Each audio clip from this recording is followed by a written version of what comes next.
Maybe a little bit introduction. So I did my study 15 years ago, not on aeronautical engineering, but on computational mathematics. So I work mostly on computation, but my application during my study was actually fluid mechanics. So I knew fluid mechanics from a long time ago, but since I really I kind of self-studied aerodynamics and have been teaching it for a few years now. So I kind of approach aerodynamics, in a slightly different way, and you are going to see it in this course. So instead of going kind of a bottom-up, starting from the kind of a detailed mathematics describing how a fluid particle moves, which I think is pretty abstract and not very interesting, I kind of go from a very macroscopic view and slowly zoom in into a microscopic view. So as you are going to see starting today, we are going to really look at an lifting body like an airplane in a very coarse-grained way. So think about how the airplane interacts with air, like in a very macroscopic way. And you're going to see we can immediately derive a lot of things, right? By making some very simple assumptions about how the air behaves after the airplane passes. We can actually derive mathematically. I mean, there is a lot of mathematics in this class. There is no getting around of it. We can immediately derive some very interesting stuff that you already saw in Unified, right? And then we're going to slowly zoom into the airplane and learn more and more about why the assumptions we made is true or sometimes not completely true, right? So this is how I approach the course. So some logistics is that the class is going to be 1 hour, Monday, Wednesday, Friday, and in this room, the labs are going to be on Fridays. So I mean, in the registration it says 4 sessions, but we really just have 2 sessions for this size the class. So you can either come at 1 to 2 or 2 to 3, and the classroom. Let me confirm you with the classroom Friday. Sometimes in the labs we actually do go to the wind tunnel, do some experiments. And sometimes we are just in class learning about computational tools. So the lectures are mostly focused on fundamentals. So the lectures are focused on things we really understand. And it's not really kind of training you skills of using software or wind tunnel tools. The lab sessions are what we use to teach you software and tools. Okay. The website is this Canvas website. We have a Piazza forum. You can either just click the Piazza over here or go to piazza.com. So it's asking for any of you asking questions. Please ask public questions, right? So I mean, if you ask, if you have a question, probably some other people also have a question. You can ask anonymously, but ask publicly would be what I recommend. And the lecture notes, there is a link here, so I use OneNote. So I basically have a OneNote notebook open over here, and there are some prepared stuff, but I can also write on the screen. So you should be able to just click the link. It's a view-only link. If you bring a computer here, you can even see this updated as I write on the screen. Okay. And I'm recording the lectures both through that thing and through my screen recording. And so these are going to be posted over here. The screen recordings are usually posted on YouTube, but you can also you can look either way. So staff is going to be me and Yuanong, and we also have Doc help with administration. So the description, you can read it. It's an intermediate level course on aerodynamics. So Yeah, so we're primarily going to be focused on airplanes as an example, but what you're going to be learning is really applicable to any lifting body, from a re-entering vehicle, which a lot of people are. I'm also quite interested in space applications, and to biology, to sailboats, and wind turbines, a lot of other things. And so let me actually go through. I mean, you can read this, but let me go through these 4 modules. The first module is the fundamental concepts. It's almost a review of what you learned from Unified, but from a different perspective. So instead of focusing on the airplane, we focus on the air. So instead of kind of thinking about the lift and drag on the airplane, because whenever there is a force, there is a reaction, right? So if the airplane gets lifted, the air gets what? Pushed down, right? So basically we focus now on the air instead of on the airplane. So if the airplane has to spend energy propelling itself, right, forward to overcome drag, that energy got into where? Into the air, right? As kinetic energy and the thermal energy, right? So basically we look at air instead of the airplane as our focus subject. And that actually leads into the second module, incompressible potential flow aerodynamics. So that is now looking at air in more detail. What is the kind of a vertical structure we see in the air as the airplane flies over, right? And in this vertical structure, we can learn how much the flow gets pushed down, exactly, right? And how much kinetic energy is in the air as the airplane passes by. So these are going to feed back into the design of the airplane. If you are interested in designing airplanes, that gets you, okay, so now you are going to be able to manipulate how the airplane generates lift, right, in order to shape the fluid mechanics after the airplane passes by, okay, to, for example, get the maximum lift without spending too much energy on induced drag. And then, now that also, now there is the question, right, when you design a lift distribution on the wing, right, how does the sections of the wing actually generates the lift you require it to generate in order to produce the vertical structure?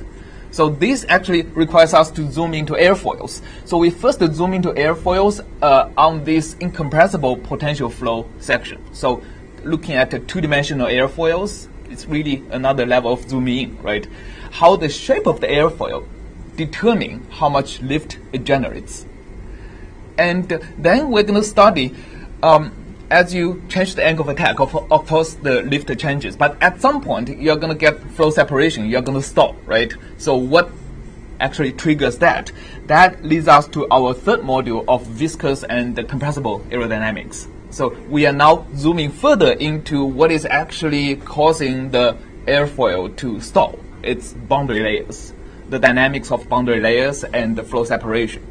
Okay, and also viscous drag, which is also created by boundary layers. So this is a further zoom in. And now, after we study viscous flow, we are zooming out a little bit to study compressible flow. So this is when the speed of air, the speed of the airplane passing by, is comparable to the speed of sound, right? So essentially, it's that the airplane is disturbing the flow so much that the amount of pressure change or the amount of density change is no longer infinitesimal to the atmosphere pressure. The amount of density change is no longer infinitesimal to the density of air. So that's when we have compressible effects. And we're going to see compressible effects is going to create its own drag. So it's actually the fact that the shock wave starts to appear actually heats the air up and moves the air that are even far away from the airfoil.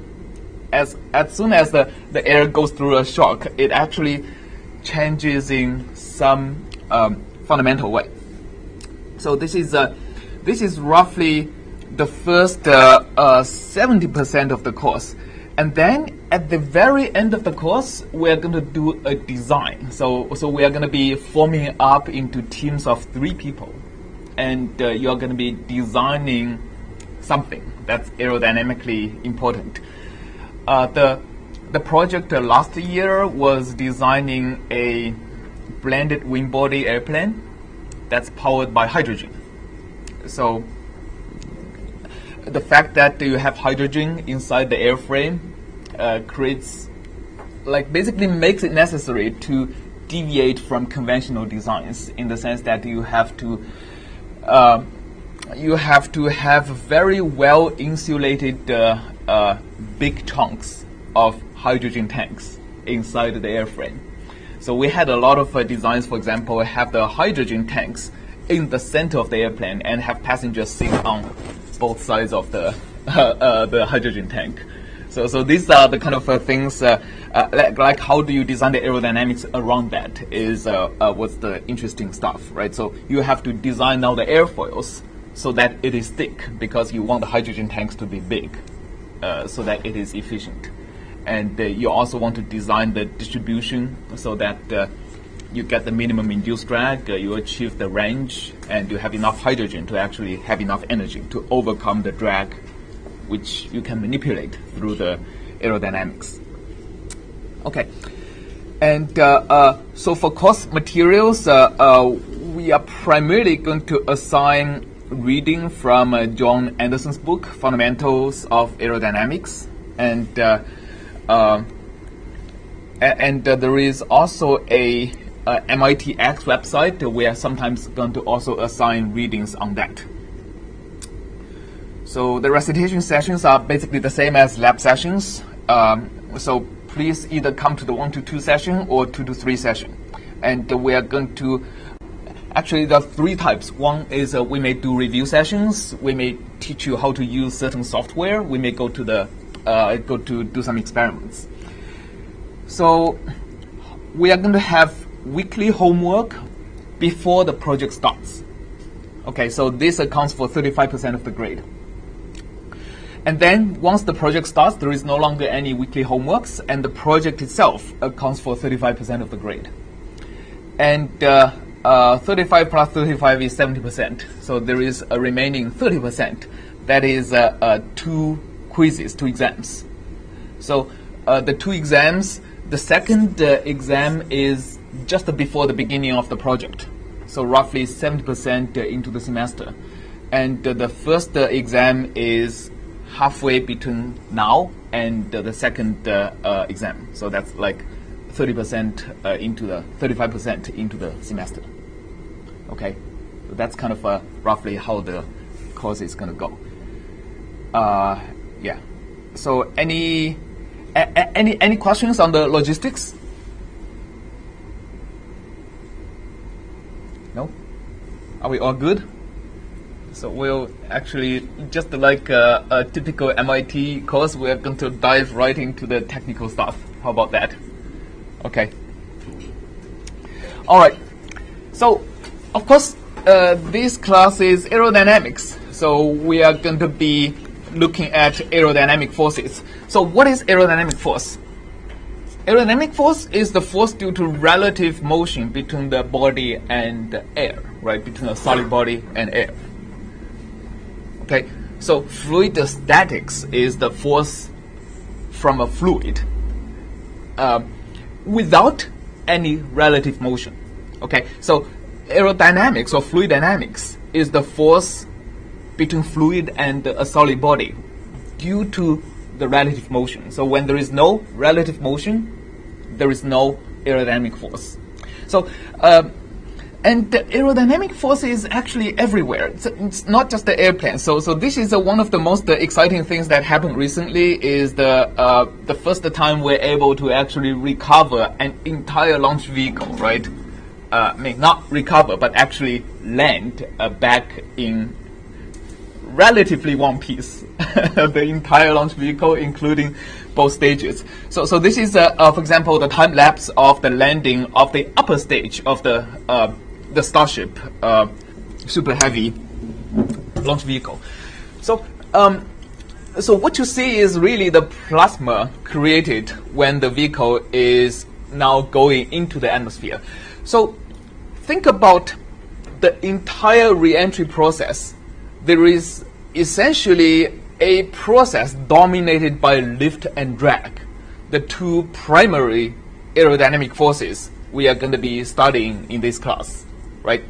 So drag is actually the most important because that's exactly what slows down the re-entry vehicle, right? So if you have to actually land on the planet without atmosphere, you probably already know that it's very, very hard in terms of how much propellant you have to carry. It's just ridiculous compared to re-entering, just landing on something with an atmosphere, right?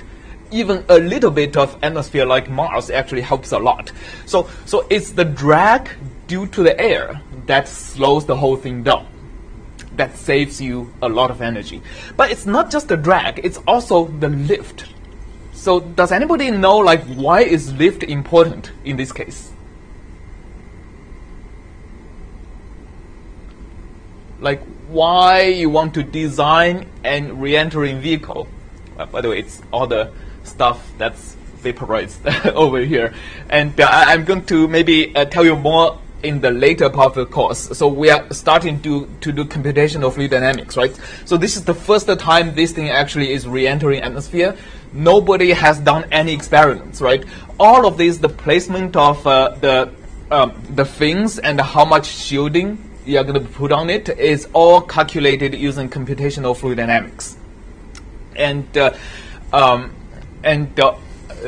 is something either people didn't do it carefully before they designed this version, right? Or something has gone wrong in the CFD that they didn't really.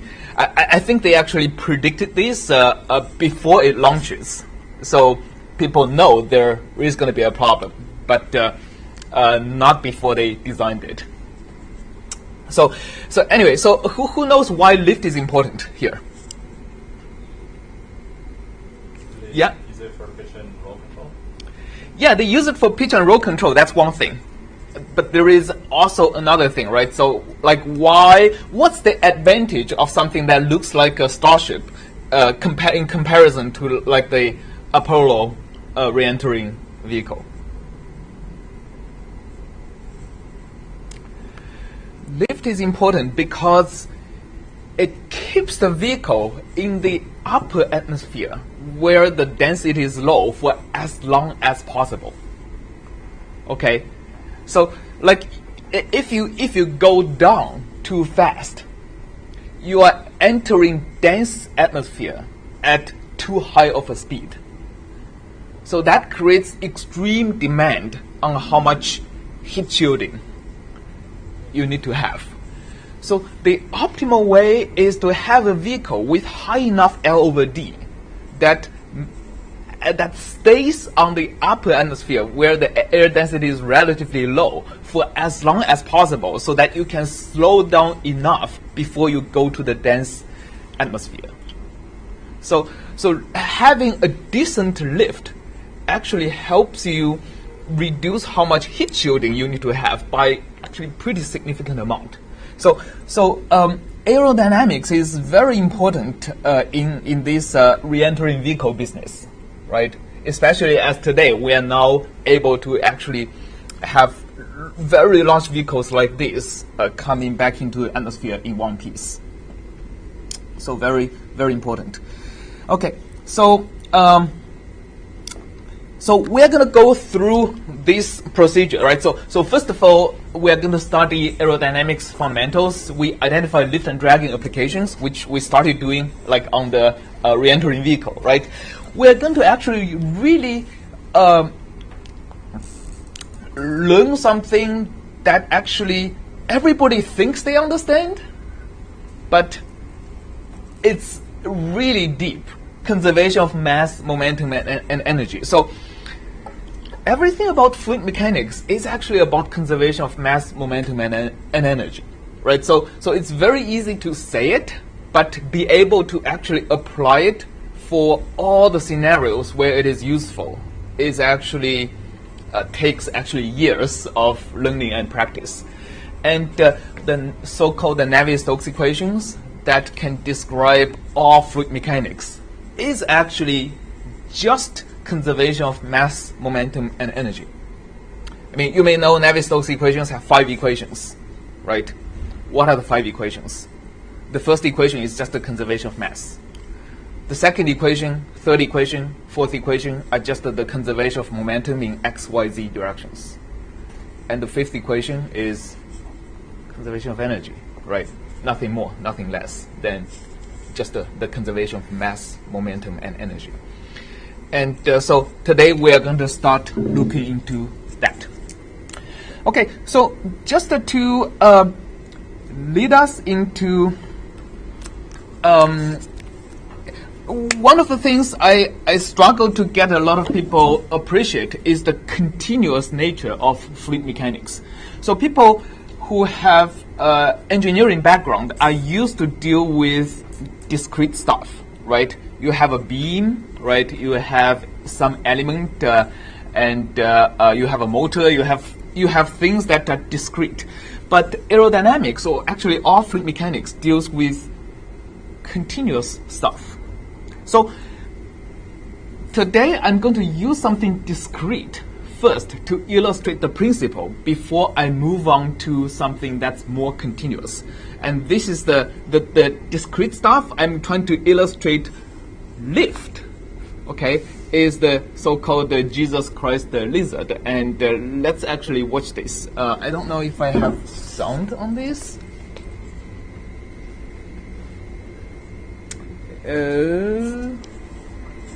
Okay, this used to have a button that I can control sound. I don't know. Let me just play it and see if I have sound on this anyway.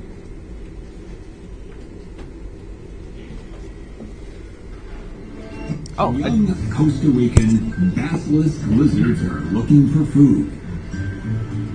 Basilisks have been nicknamed the Jesus Christ lizard. Why? This adult male, probably the father of the young lizards, can't tell us. Nor can this female, exclusive property of the territorial male. It has nothing to do with the feeding habits of the basilisk, which consists primarily of insects and berries.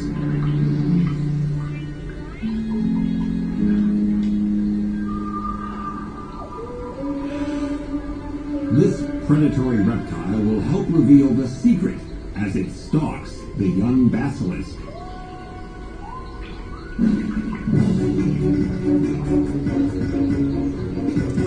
Look at that. That's the key thing you need to look at. The basilisk is called the Jesus Christ lizard because it can walk, well, maybe run on water.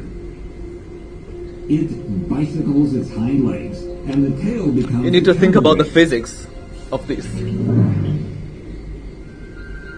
We can't know what the snake is thinking.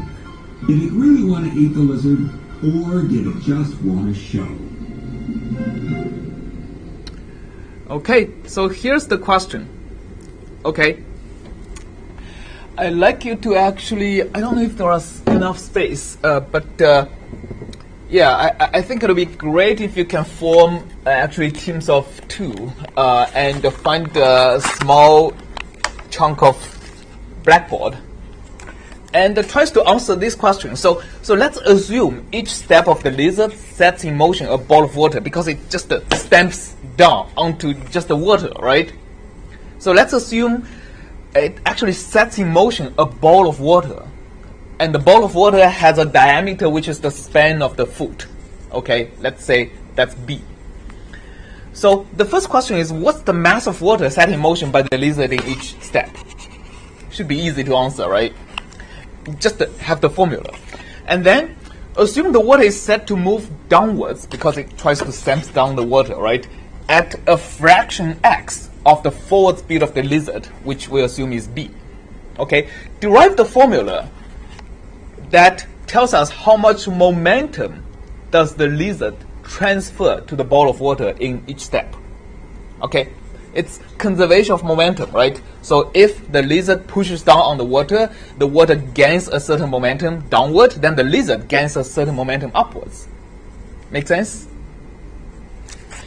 And now, a third question is now, assume the stride length of the lizard, which is the distance between one step and the next step, is L. Okay? How much lift does the lizard generate? Because each step, the lizard pushes down the water, and the water gains certain amount of momentum. The lizard gains momentum upwards. That's lift, right? And how do you transfer that lift in momentum into lift in force, right? What's the relationship between momentum and force? Okay, and the variables you can use are the forward speed of the lizard v, the foot span b, the water density, which is going to get you the mass, and the stride length of the lizard. Okay, please go ahead. Just form teams of two, please. You're going to be doing this a lot. Oh wow. Anyway, so grab a chalk from here and find a place on the blackboard and work out the answers. And yeah, let me move these away. Let me move these away so it's easier.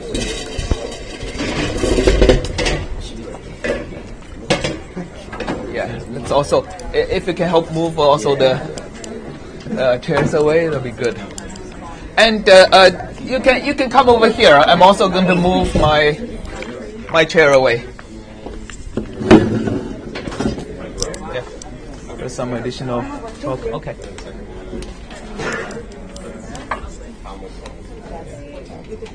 You have chalks? Yeah.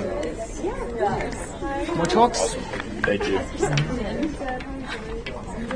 We were thinking of working here because there's a lot of people in the board. Okay. Yeah, if you get teams of three is fine. If you can find if there are odd number. Yeah.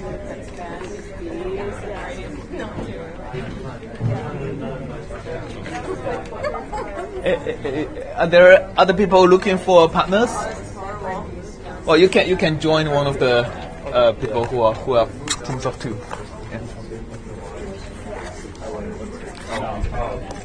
Yeah.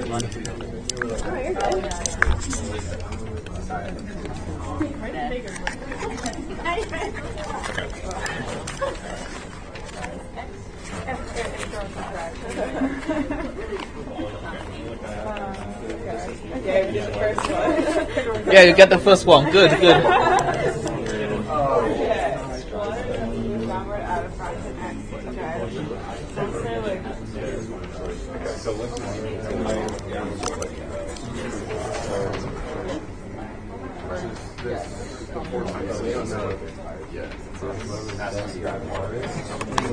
Q.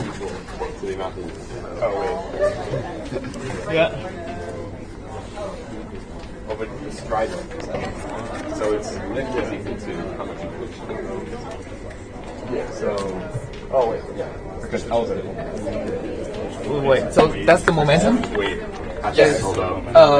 X times v, right? It's mass times velocity. Oh, because x is a fraction. Yeah. So x times v. X times v. Yeah. But it's good otherwise. Yeah. Good otherwise.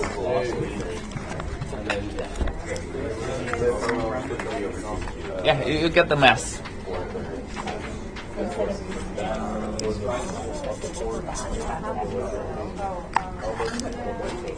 Oh, yeah. Like the momentum is S. Yeah, momentum is correct. Momentum is good. Yeah. Just we don't want the vertical one good. This one is good. So the water moves downwards. What did you say? Yeah, the momentum formula is good. Okay. Yeah. Oh, cool. Also, I think. Oh, that.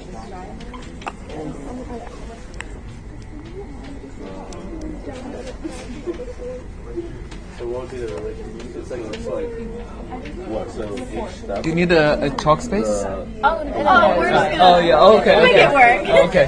Don't worry about it. So it'd be like water speed is like some other. Wait. So where is your water density water here? speed would be like v over x or something. Is that right? Because it would. Oh, I see. One. It's fine. Yeah. Good. Yeah.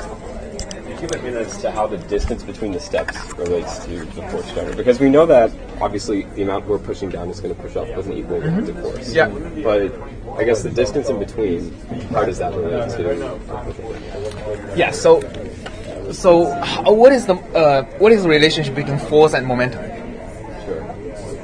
Force is mass times acceleration. Momentum is mass times mass. With the derivative Changing time. Yes, right. So basically, with each step, you transfer that much momentum. So suppose you are transferring that momentum once per second. Okay. Then the force is actually equal to the momentum, right? So momentum is integral force. Yes. So momentum is equal to force times time.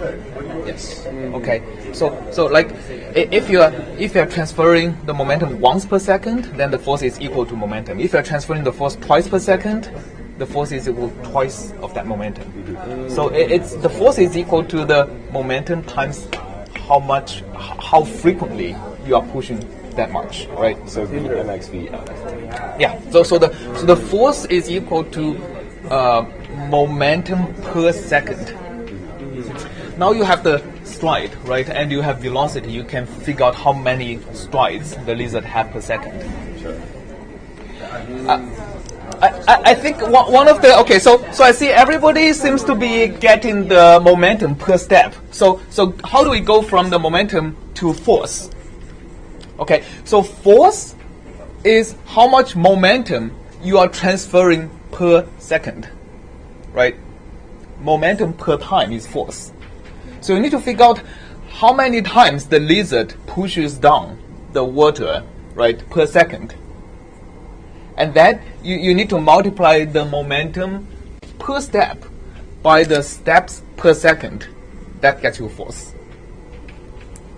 Make sense? It's how much momentum per second that tells you the force.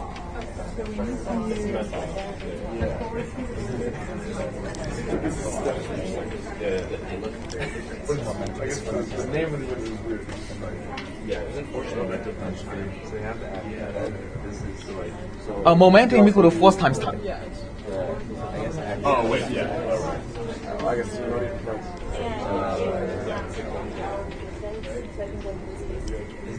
Or mg. Actually, Yeah. And then time. Time is going to be the time between two adjacent steps. Because this is right by time. So it's mass. So newtons times the fraction of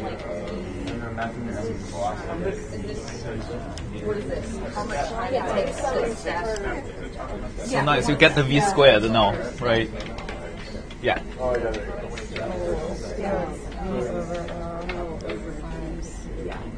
And then, or like the first step. Okay, yeah, I can.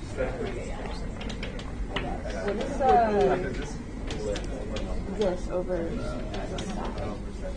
the whole thing. I think Because, yeah. yeah. Okay. So we can just take. It's like distance over As like, for sure. Yeah. Yeah, that's good. That's perfect. Just plug in P, right? Okay. Yeah.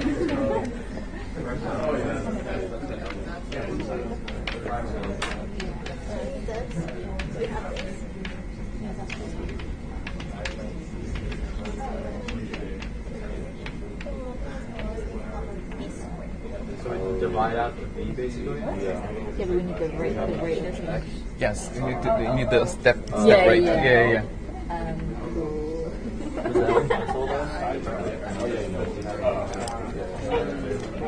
Well, yeah, right. Did you get the answers? I believe so. Nice. Let me.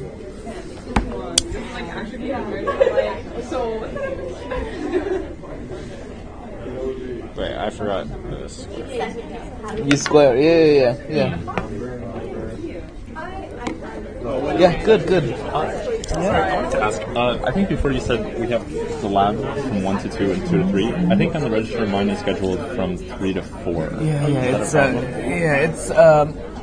I know, like I'm going to tell them to change that, but like we are the two we don't need that many lab sessions.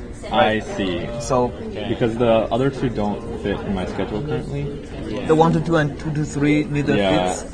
Yeah, because I have other recitations and lab sessions then. I have a similar problem. Mine's scheduled 4 to 5, but I'm busy 1 to 3. In LA. I was Oh, I see.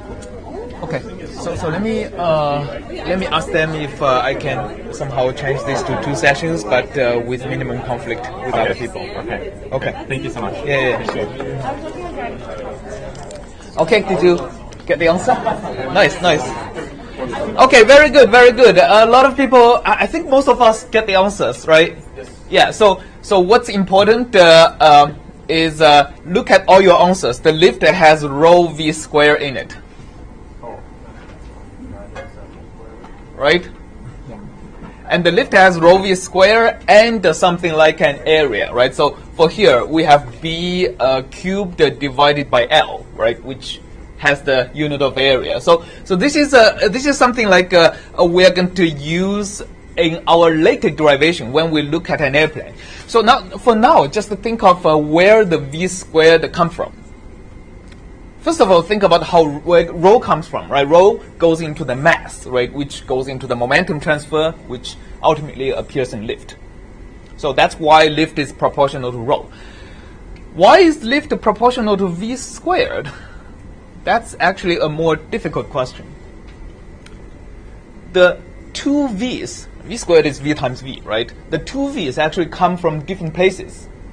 The first v comes from the second question, the momentum, right? When you answer the momentum, there is only one v in it. So the first v comes from the momentum. So the higher the speed of the lizard is, according to our assumption, it pushes down water harder, right? There is more momentum transferred into the each step. But the second v comes from the third question, the rate at which the lizard is pushing down water. So the faster the lizard runs, the more steps it is pushing, right? And the more water it is actually pushing down per unit amount of time. That's where the second v comes from. And we're going to look later into an actual airplane. And you're going to see it's exactly the same. The first v comes in the amount of the momentum per unit mass of air, right? That's proportional to v. The second v goes into how much air gets disturbed per unit amount of time. If the airplane flies faster, per unit time it disturbs more a longer air column, right? So that's why it is v squared. So okay, so let's actually go back to our desk, and we'll come back a little bit later, okay, and work out something very similar for airplanes.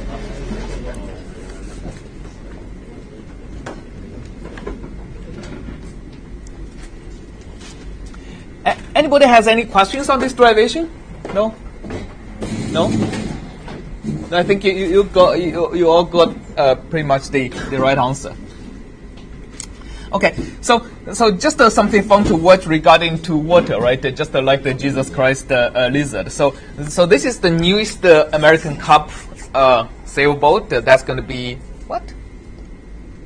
That's going to be flying in the next American Cup race pretty soon. Why can't I have full screen? And think about what is actually propelling these sailboats. And what is okay? So there is a lot of aerodynamics going on over here. So first of all, and the pretty complicated aerodynamics. Is a revolutionary new concept, and America's Cup mono hull on steroids. The last America's Cup in the AC50s was really exciting racing with the yachts. How many of you actually watch sailing? Maybe not much. But really, like this is the type of boat that is more like an airplane than like a boat. So first of all, the whole thing actually comes above water, right? And this is due to the lift on these hydrofoils. So these hydrofoils are no different from wings that just sits in water, that lifts the whole boat and reduces the drag from water. And the second is that what propels this? I mean, there is no propeller, no anything on this sailboat. And it is all propelled by lift forces. Okay, and what is lift force? Actually, what is the definition of lift? Recall Unified. I'm going to stop the video so that you can answer the question. What is lift?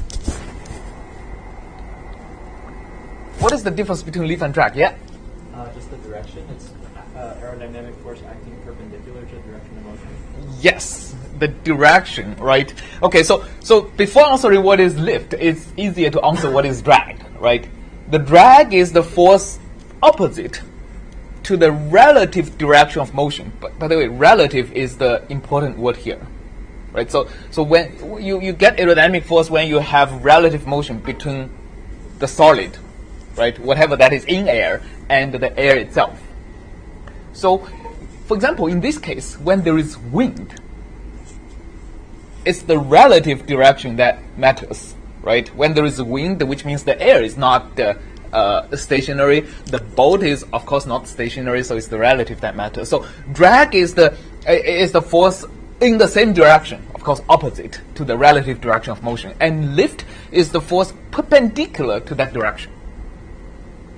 Okay, so for example, like the lift force that's lifting the boat, of course it's lift because the boat is moving forward, right? The boat is not moving up or down, right?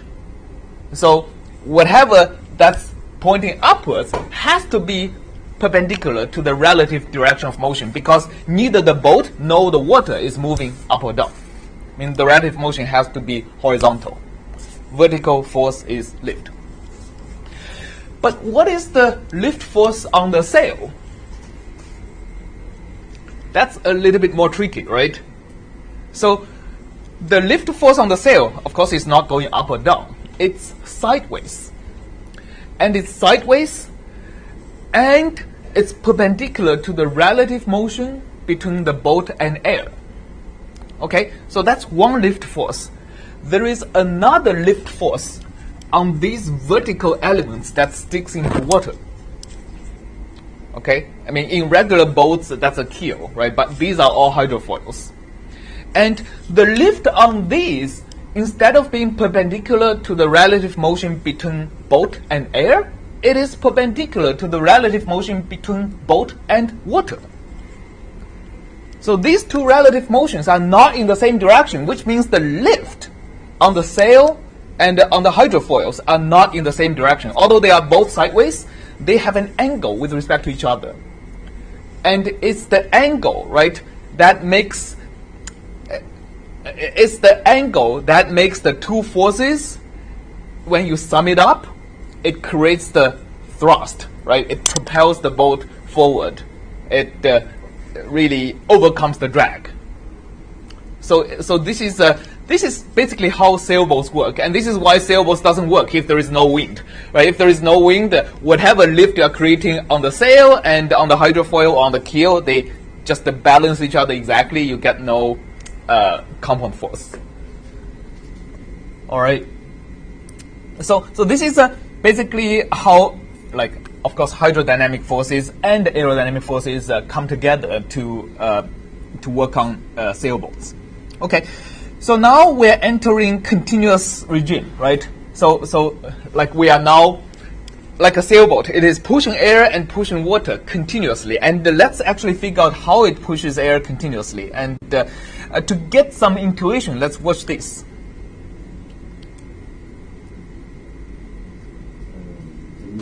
It's a new type of boat that the water is actually. Come on. Why are you trying to achieve? Let's close this and have this. Range control.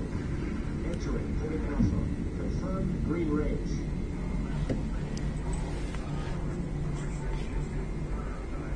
Have you all watched this movie? Yeah. This is the most exciting part.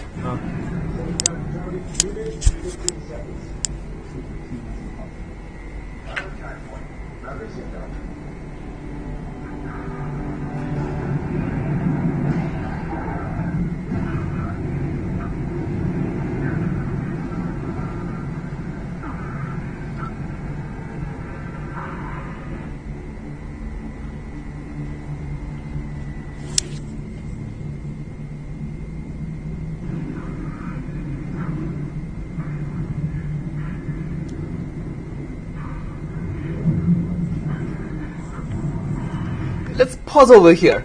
So this is, of course, Maverick demonstrating that he can actually complete the course, right? This is feasible, right, in the amount of time he actually sets. But let's just pause a little bit, answer the question. What is actually making the airplane turning so fast? What is providing the G-forces? If the airplane wants to turn very fast, right, it has to have a centripetal force, right? Otherwise, it won't turn at all. What is providing the centripetal force?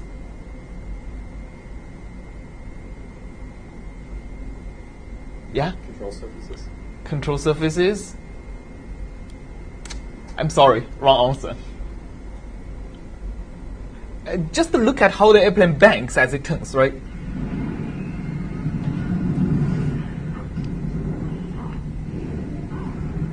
Why it is banking the direction it is trying to turn?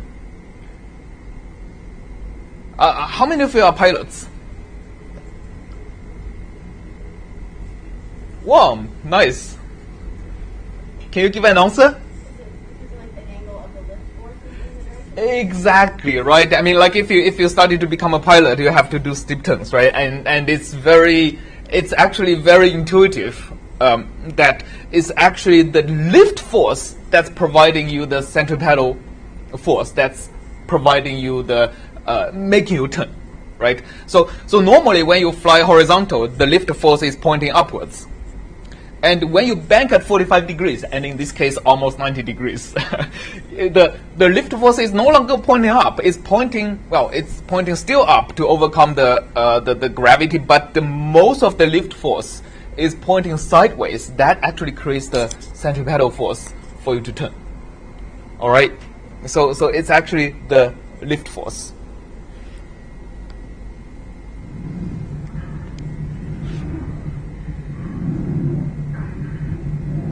Now this makes more sense, right? And just a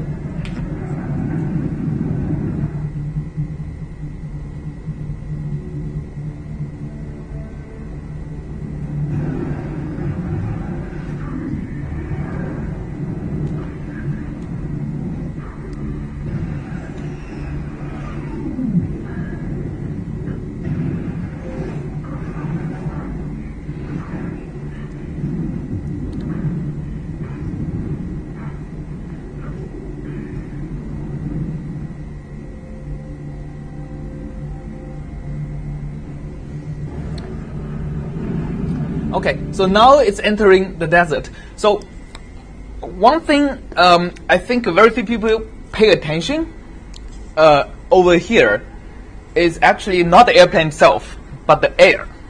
So when you watch the next few seconds, focus your attention not on the airplane, but on how the air gets disturbed after the airplane passes by. Okay? So here you can already see kind of a trail, right? I mean, what actually creates this sand trail? It's the air after the airplane passes by gets disturbed, which actually affects the ground, right?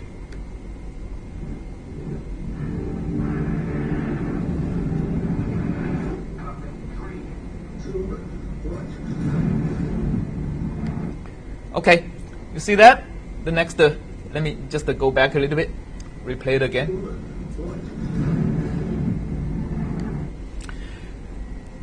As I just said, what is providing the centripetal force is the lift, right? So what is Maverick doing at the last second? It's turning upwards, right? Okay, the centripetal force points towards which direction? Up, right? So which means right now, he's generating lift, not just to overcome gravity, but it should be multiple of gravity, right? I mean, the lift has to be equal to the mass of the airplane times multiple times the gravity. However many G's he's able to sustain without going blackout. So the lift actually is going to be a lot more than before. Okay, so which means that the air gets disturbed behind it, right? It is going into which direction? Just like the Jesus Christ the lizard, right? Instead of water, Tom Cruise is disturbing air, so the air goes down, impinges on this desert, creating this, right? So this is the thing I want you to focus on.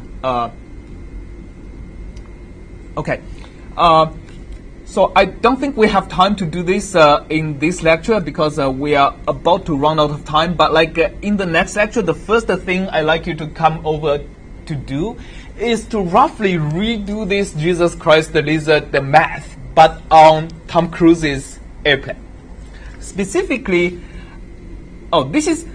Let me just first have this similarity. So this is a blob of air going down. So when it impinges ground, it creates this kind of a structure, right? This is of course a numerical simulation, but if you look at this compared to this, it's the same thing, right?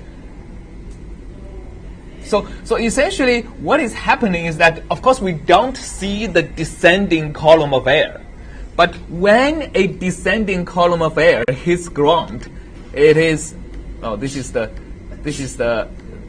descending column of air. It hits ground. It creates this kind of a structure that we see in the movie. Okay, make sense? So what we are going to be doing next class is assuming the passage of the airplane sets in motion a cylinder of air. So instead of a discrete balls of water, now we are looking at a continuous stream, a cylinder of air, right? That just trails the airplane. If the airplane flies from infinity, it's a semi-infinite cylinder of air that ends at the plane but starts wherever the airplane takes off. The diameter of which, this is important, we are assuming the diameter of this cylinder of air is the span of the wing. Okay? And we need to wait till we go to the incompressible flow section to figure out, okay, why is the diameter of the air equal to the span of the wing? And you're going to see that this assumption is not exactly true, right? And we are going to see what's wrong with this assumption, but still, why does this assumption get us the right answer? We're going to figure out how much mass of air gets set in motion by the airplane in each second. Instead of each step, we directly figure out each second. Okay, assume the air moves downward still at a fraction of the speed of the airplane. Okay, how much lift does the airplane generate? And again, we're going to be using the speed of the airplane, the wingspan, and the air density as a variable. So I will see you on Friday, and we'll work out the lift formula for airplane. But then we are going to be doing exactly the same math to figure out how much energy, not just the momentum, but how much energy is in the air. And you're going to see from the energy, kinetic energy in this column of air, you derive exactly the induced drag formula we learned in Unified. Okay? So I'll see you on Friday.